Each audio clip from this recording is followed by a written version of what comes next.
So I guess if you listen to a lot of the messages that come out of SAP, you would hear how they're a cloud-first business, how S4HANA is a cloud-first application, and you would sort of assume from that you have to do everything in the cloud.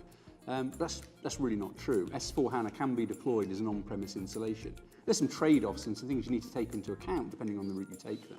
Yeah, this idea that you can only do S4 if you do it in the cloud is a complete myth, right? So for a lot of customers, they can actually deploy S4 on-premise and actually pretty much replicate a lot of the functionality that they're used to historically. But the thing you've got to be careful of is even if you go for that so-called digital core on-premise, you need to be aware of the roadmaps for the different line of business functionalities, because quite a lot of them, as they extend out to advanced capabilities, they're actually using applications that aren't cloud first, they're cloud only approach.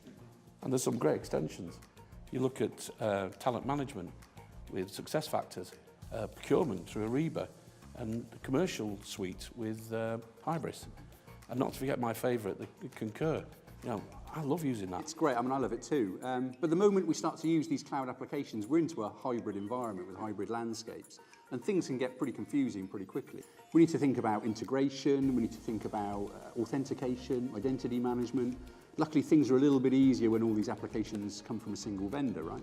And even at Itelligence, we've had to evolve our way through these hybrid landscapes. We need to be able to support our customers that deploy in these sorts of models. So we're now able to both monitor and support customers all the way across these landscapes with a single point of contact. Okay, so things to think about then.